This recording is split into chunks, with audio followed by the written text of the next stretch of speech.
Yeah, and I'm ready. Thank you, Chief Secretary. Thank you, members of the Fourth Estate, for coming. Cabinet discussed a number of issues as follows. Cabinet received a report on the hosting of the first United Nations Tourism Africa Gastronomy Forum as presented by the Minister of Tourism and Hospitality Industry, Honorable Barbara Rodzi. Zimbabwe will be hosting the United Nations Tourism Africa Gastronomy Forum, the first on the African continent, in Victoria Falls from the 26th to the 28th of July 2024. Zimbabwe was selected to host the forum in the wake of an exceptional exhibition of our country's culture and cuisine by our Zimbabwean delegation at a similar forum held in Spain in October 2023. Zimbabwe received 100 scholarships from the United Nations Tourism during the forum in Spain, targeting Zimbabwean beneficiaries. The scholarships have been taken up by students in culinary departments and schools across Zimbabwe, and all the country's 10 provinces benefited from the scholarships. Meanwhile, the government of Zimbabwe is in the process of establishing a gastronomy tourism academy in Victoria Falls in order to serve Zimbabwe and the whole of the African continent. The prestigious event in Victoria Falls will further validate His Excellency the President Dr. Idi Mnangagwa's untiring efforts to establish our country as a global leader in heritage-based tourism and hospitality. Cabinet considered and approved the additional principles to amend the Zimbabwe Media Commission Act as presented by the Minister of Information, Publicity and Broadcasting Services. The additional principles in terms of the amendments will ensure that all the identified gaps are covered. The amendments will also standardize training in journalism and mass communication, thereby entrenching professionalism. Furthermore, the definition of a media practitioner will be expanded, and a Media Council of Zimbabwe will be established for the purposes of regulating the media. Additional principles will also cover the ownership of mass media services in the country, the tenure of office for commissioners and the reporting structure. Foreign ownership of mass media services in Zimbabwe will be limited in order to promote local content, local businesses and employment. The Zimbabwe Media Commissioners will serve for a 5-year term, which is renewable once in terms of the Constitution, and the Commission shall report to the Minister as provided for in the Constitution. The addition in terms of the principles are also as a result of many consultative meetings between the Ministry of Information, Publicity and Broadcasting Services, ZUJ, the Media Alliance of Zimbabwe, and the Zimbabwe Media Commission. The journalists also support the proposed principles. Cabinet also deliberated and approved the principles of the Media Practitioners Bill, which was presented by the Minister of Information, Publicity and Broadcasting Services. This is in line with supporting the protection of media practitioners, journalists included. After repealing IPA, Cabinet approved the media practitioners' principles, which will go a long way in protecting the media practitioners. This comes at the backdrop of several lobbying groups, which also include ZUJ, MAS, and also in consultation with the Zimbabwe Media Commission. This has been developed in order to support the media profession and also the sector. The bill will professionalize the media practitioners and define media practitioners. which will also allow the independence and co-regulation of media practitioners within the sector. It will also allow the growth and development of the media industry. The nation is also advised that the Media Practitioners Bill seeks to create a legal framework that outlines the parameters for the regulation of the media as provided for in terms of Section 249, subsection 3 of the Constitution of Zimbabwe.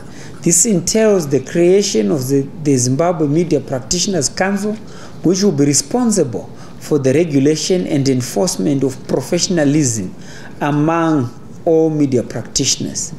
The Media Council will use delegated power from the Zimbabwe Media Commission to discipline its members.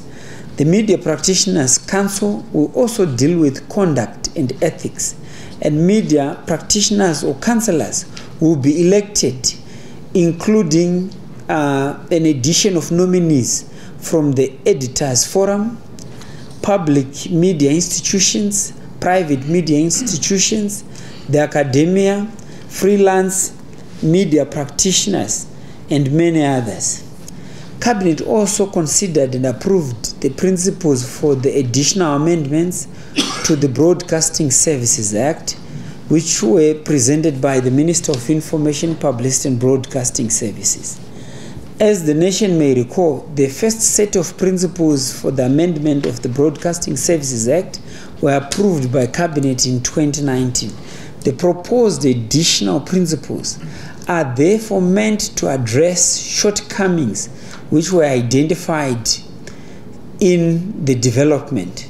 The additional principles and the amendments which will follow, among other provisions, will provide for the following: ensuring gender balance in the appointment of the Broadcasting Authority of Zimbabwe Board, the introduction of annual applications for broadcasting frequency spectrum licenses, broadening and the introduction of new definitions under Section 38A, and the prohibition of sale of motor vehicle registration license or motor vehicle insurance cover or policy to a person without a current radio license or an exemption from Zimbabwe Broadcasting Corporation under Section 38B.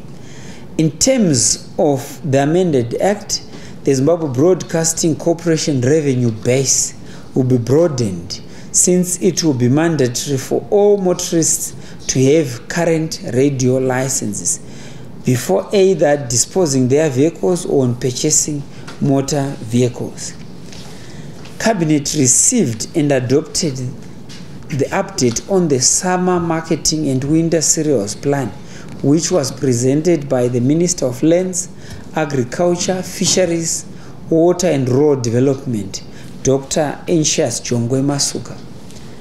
According to the results of the second round of Crops, Livestock and Fisheries Assessment of the 18th of April 2024, the country's updated food balance sheet to March 2025 indicates a shortfall of 598,000 metric tons of consumption level at a rate of 7.5 kgs per person per month to 1,108,425 metric tons of consumption of 10 kgs per person per month. The food security balance sheet comprises 1. Stock held by individuals, private sector and government. 2. The meager El Nino-induced drought harvest. 3. The imports by government and the private sector. 4. The winter cereal production. The wheat-based food security strategic intervention will reduce the import requirement by government by 486,000 metric tons, which is equivalent to US dollars 189.5 million. Sufficient resources will therefore be deployed towards the timeous payments of local grain deliveries. The shortfall in grain requirements will be met through imports by the private sector, which has indicated the capacity to import 1 million metric tons between April 2024 and March 2025 in order to mitigate the effects of drought. The Grain Marketing Board stocks as of 25th of April 2025 for maize, traditional grains, and strategic grain reserves, and wheat are 308,000 metric tons, including which we have wheat that is available for sale, and with a total of 122,000 metric tons. Cumulatively, government is 430,000 metric tons. Regarding the summer crops marketing update, the nation is advised that 6,998 metric tons of grains and oilseed has been marketed to date.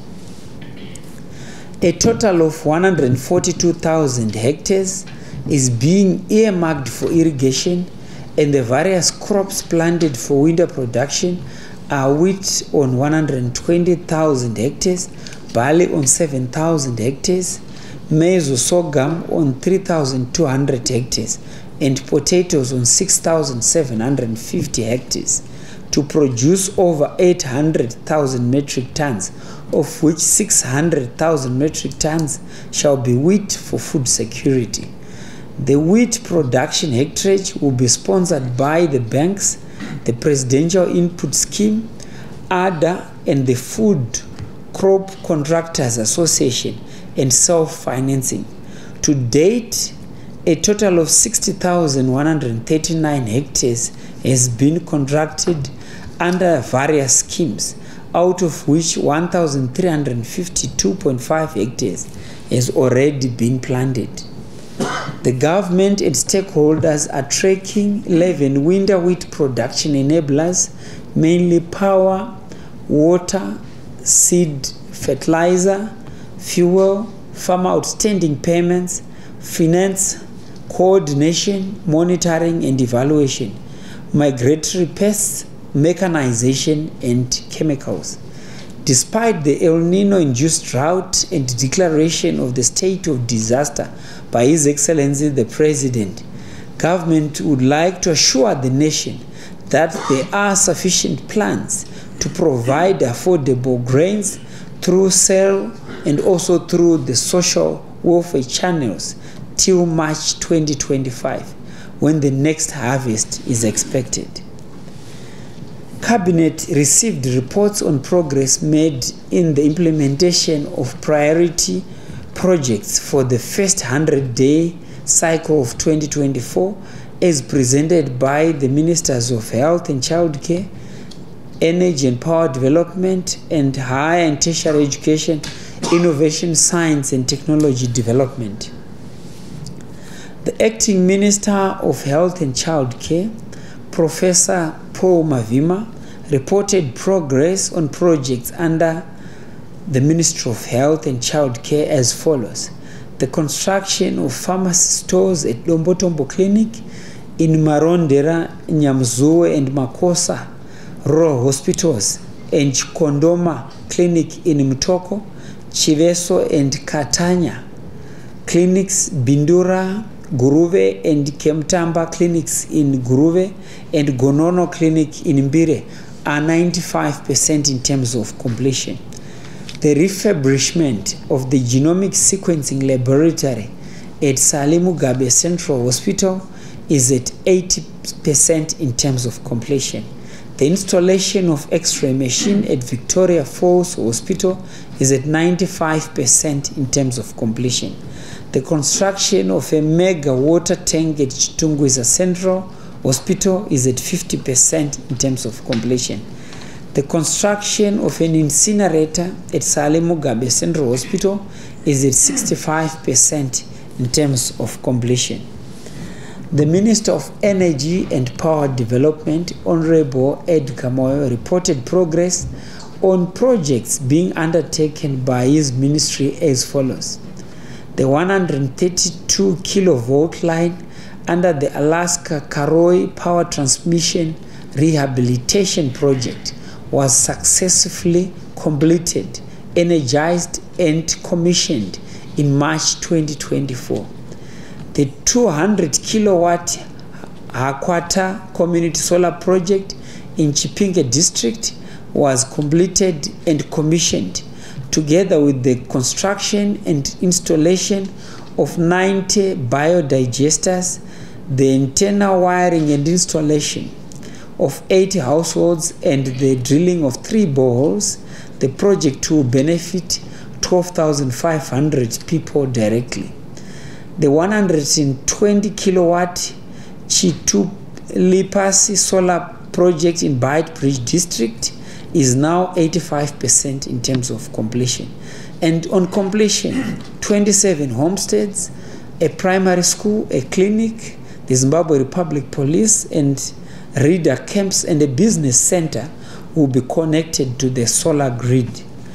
The 23 megawatt Central Grid Solar Power Station Phase 2 in Nyabira Zimba District has reached 93% in terms of completion, with 100% installation of photovoltaic panels.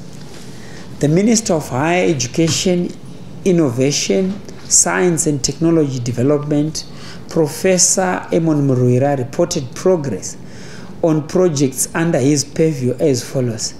The establishment of the Mtoko Bioeconomic Cooking Oil Plant is 85% in terms of completion. The Bingwa Eco-Tourism Innovation and Industrial Park is at 90% in terms of completion. The modified coal tar project in Rishavane, Midlands Province, is at 60% in terms of completion. The construction of a satellite communication and Earth observation center is at 85% in terms of completion. The Manicaland State University fencing project is at 85% in terms of completion, and the integrated skills expansion and outreach program is at 80% in terms of completion. Cabinet also received a report on the state visit to Zimbabwe by His Excellency Dr. Ruto, the President of the Republic of Kenya, from the 26th to the 27th of April 2024, as presented by the Acting Minister of Foreign Affairs, Professor Emon Muruira. The nation is advised that His Excellency President Ruto undertook a highly successful state visit to Zimbabwe at the invitation of his counterpart, His Excellency the President, Dr. E.D. Mnangagwa. Dr. Ruto officially opened the 64th edition of the Zimbabwe International Trade Fair on the 27th of April 2024. Cabinet is pleased to advise that the 2 presidents presided over the signing of 9 instruments of cooperation that were recommended by the 4th session of the Zimbabwe-Kenya Joint Permanent Commission on Cooperation held in Harare from the 21st to the 23rd of April 2024. The 2 leaders agreed to elevate the Joint Permanent Commission on Cooperation to a binational commission.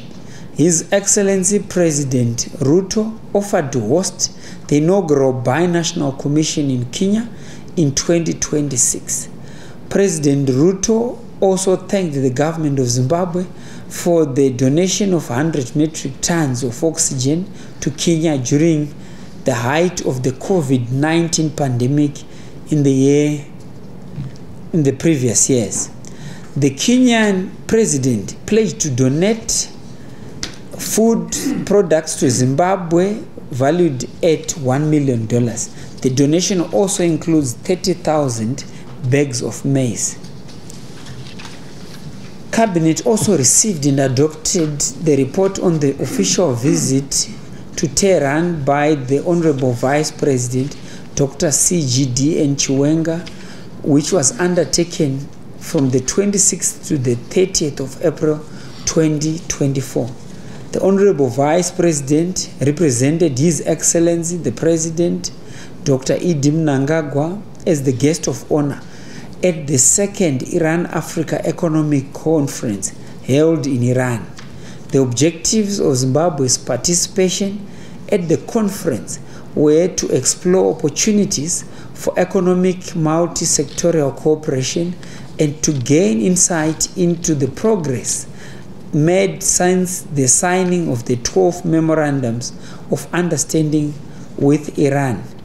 Honorable Vice President Chiwenga held 3 bilateral meetings with the President of Iran, the Vice President of Iran, and the Minister of Cooperatives, Labor and Social Welfare. The Vice President also toured targeted specific exhibitions at the Iran Expo 2024. The nation is advised that Iran is offered to train technical vocational education and the training of lecturers and students through an offer of 1,000 scholarships. Zimbabwe also sent to Iran technical personnel to be trained on dialysis machine production and maintenance. The setting up of a tractor assembly plant in the country by the Iran Tractor Manufacturing Company will also be expedited. Furthermore, the respective 2 countries resolved to enhance cooperation through the facilitation of free movement of goods and people through a conducive visa regime, the creation of a joint monitoring team for the implementation of all memorandums of understanding, and the establishment of a joint team to draw up a 10-year plan and roadmap for the cooperation between the 2 countries. Cabinet also received a report on the traffic accident that occurred along the Harare-Masvingo Road as presented by the Minister of Transport and Infrastructure Development, Honorable Felix Mona. The nation is advised that a serious road accident occurred at the 52-kilometer peg along the Harare-Masvingo Highway on Friday, the 26th of April 2024, resulting in the death of 15 people and a number of serious injuries. The injured people were admitted at Chivu and Chitungwiza hospitals, and government immediately declared the accident a national disaster and assisted the bereaved families. Government will also meet the medical bills of all the injured persons. Cabinet noted that the number of accidents are taking place between Harare and Chivu and has decided to upgrade the Chivu hospital. Cabinet has also appealed to all drivers to be careful on the roads in order to avoid these accidents. I thank you. Thank you very much. Let us restrict our questions to the presentation made by the Honorable Minister. Thank you. Thank you in the country. Then my second that we are supposed to be hosting in terms of infrastructure. I think the question should actually be going to Honorable Mona to respond, but Honorable Barbara Rhodes, you can also be in a position to assist. Thank you. Doing in terms of road infrastructure, which is quite amazing. And as you know that, yes, we've got a mandate to rehabilitate our roads, which we cannot do on a given date, all of them. We've got close to 90,000 kilometer road network in the country. But however, that's not a defense. As you know, we started attending to very damaged sections of Victoria Falls Road, which is known as Bay Bridge, Bulawayo, Victoria Falls. And we later realized on that the road was weaker. Initially, we targeted 60 kilometers of bad sections, but the moment we were attending to the bad sections, we also witnessed that potholes were mushrooming on the areas that were not attended to. So now we have resolved to do similarly the way we are working on the Bay Bridge Road to get a partner to work on, and the ministry seized. We are finalizing on the partners to work on the entire stretch, which is close to 760 kilometers, starting from Bay Bridge, Makado, Bulawayo, Vic Falls. So I want to assure the citizenry that the Second Republic, through the listening president, His Excellency Comrade Dr. Emmerson Mnangagwa, is heeded to the core that yes, it's a very important cope in terms of connectivity when it comes to tourist activities within Victoria Falls. So there is no way we can abandon that road.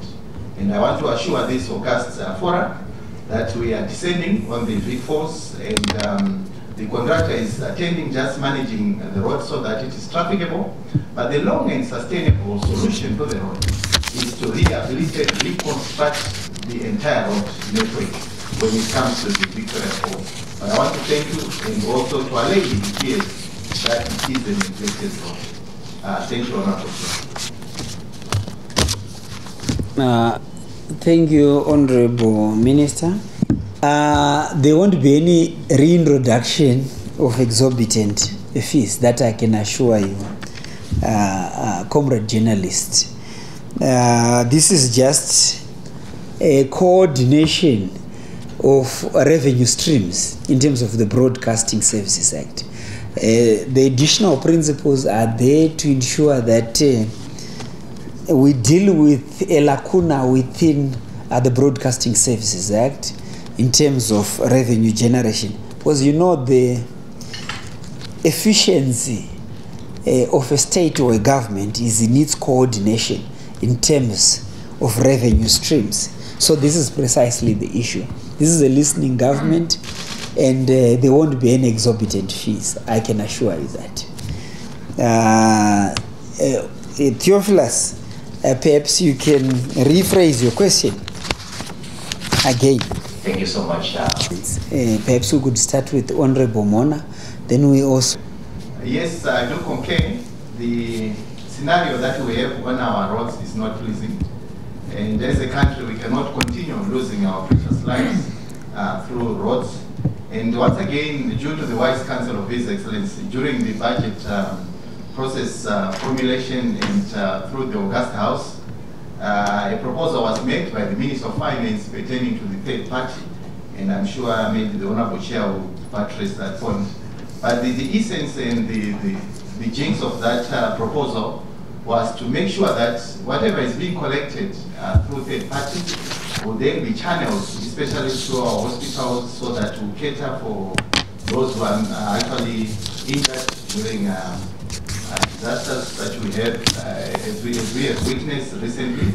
But alas, you find that it is also very difficult to claim that money in the event of just an ordinary accident. But the modalities to that effect are being pursued by the Ministry of Finance regarding on the collection mechanism of that third party, and on the pro rata basis pertaining to the claims that will emanate from such an insurance. So we are saying at the end of the day, as the Minister of Transport and Infrastructural Development, will not sit and watch whilst we are witnessing these accidents. And you have cited the Blue Circle bus, which we have suspended until today, where they didn't have proper documentation, and one of such documentation is the public insurance. And it is provided in the Roads Act that yes, any public service vehicle must have with them adequate insurance cover. And this is the lacuna again that is existing, that we are seeing that yes, as much as it is covered in the Road Act, it is not being provided adequately to cater for such eventualities in the event of accidents. So it is one of the issues that we are working closely, and in terms of harmonization of policies, we are working closely, and I'm sure in due season, we'll then advise having synchronized all the pieces of legislation to support that effect. Thank you, Honorable Chair. Accidents that we're experiencing, but we are doing our utmost through the police to ensure that there is law enforcement. And not only that, we are working together with my counterpart, Honorable Minister Mona, to leave no stone unturned in this regard. For starters, it's no longer going to be business as usual. We are going to be investigating each and every incident that, of an accident, starting with this particular one that has just happened. It's said that we've lost a number of people, and our condolences to the bereaved families. But I've spoken to the Commissioner General of Police, and we've agreed that we should investigate backwards. we need to determine what caused the accident. Was it a wrong decision by the driver? Was it a mechanical fault? Was the bus overloaded, the minibus? And if it was, did it pass through any roadblock?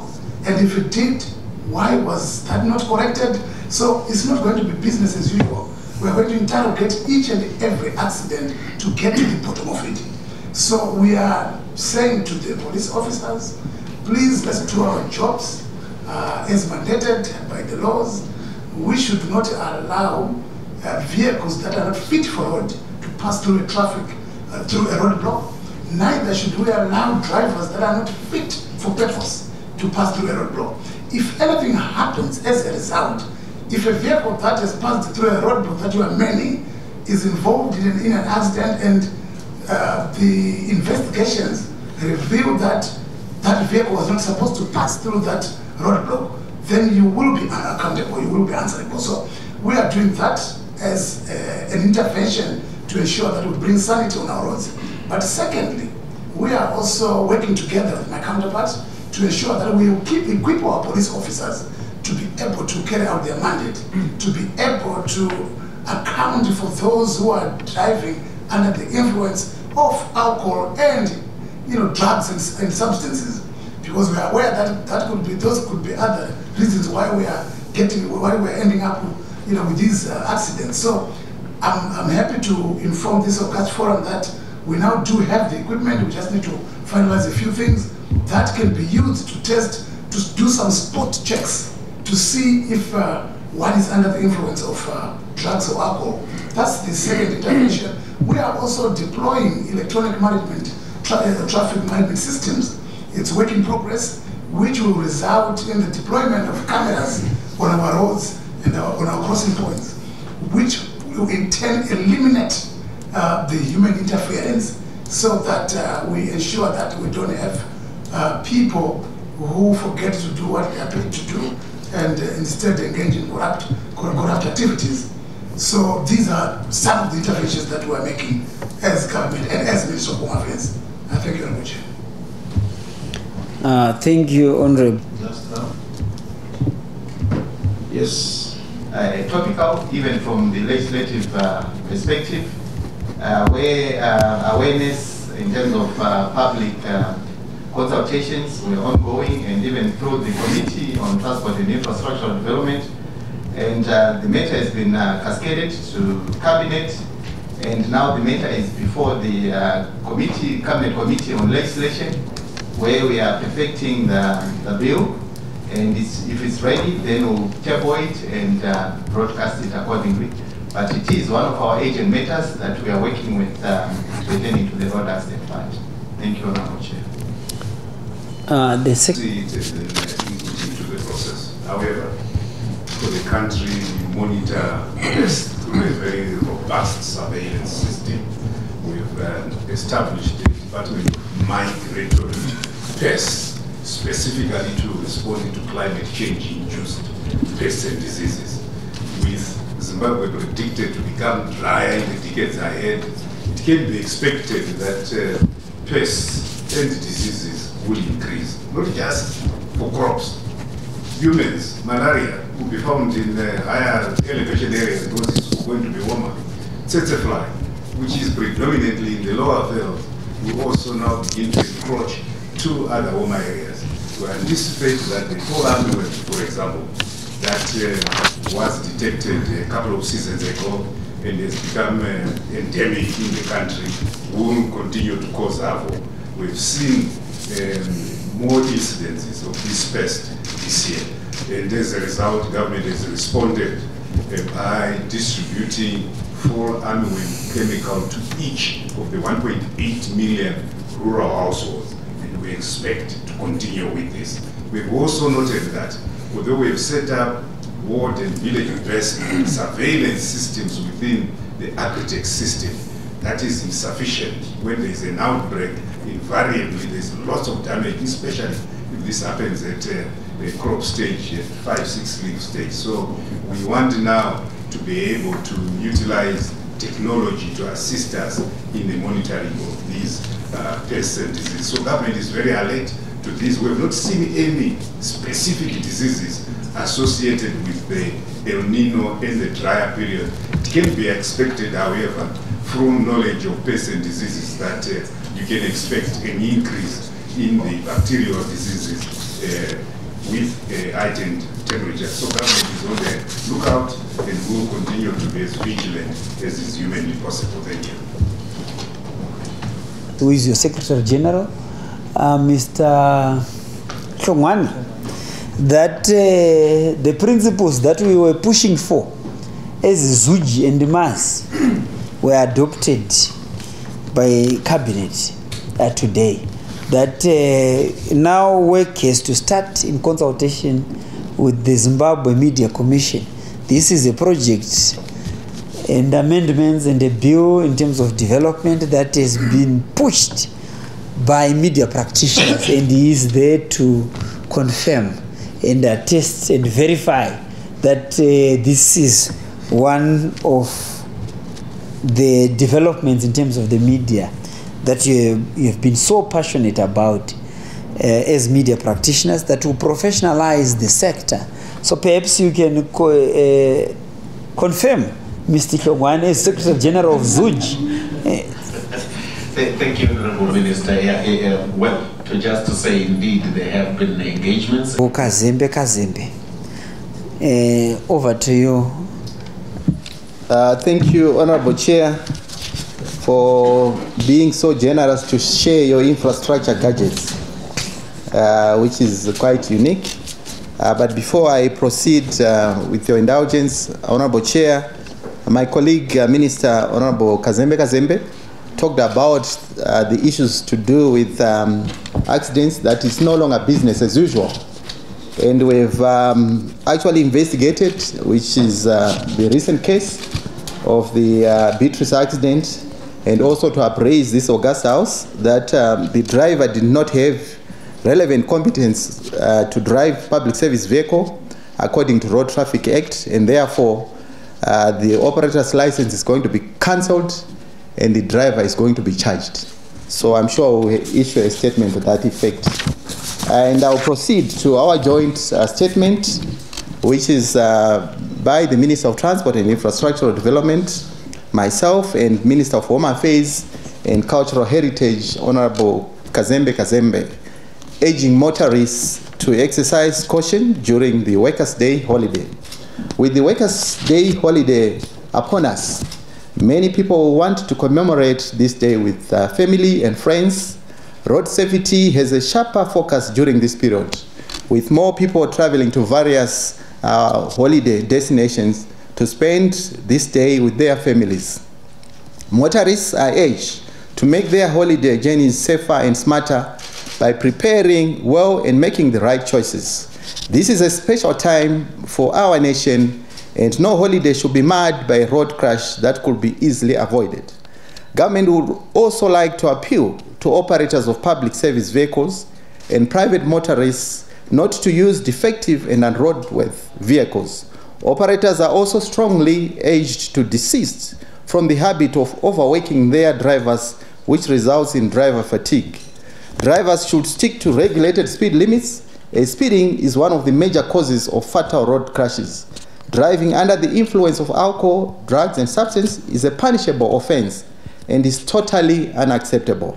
It is government's fervent hope that we shall all strive to make this year's Workers' Day holiday accident-free by exercising extreme caution and adhering to all the traffic laws. Let us sustain the momentum of the low rate of road crashes that we experienced during the recent Easter and Independence holidays. To further prevent traffic deaths and injuries, the Zimbabwe Republic Police and Vehicle Inspectorate Department will be participating in joint enforcement operations throughout the Workers' Day holiday period and during the forthcoming reopening of the second term. Our Traffic Safety Council will also undertake road safety awareness campaigns to persuade road users to make their own contribution towards safety. May we take this opportunity together with my colleague, Minister to wish all Zimbabweans a safe and accident-free Workers' Day holiday. I thank you. Thank you very much.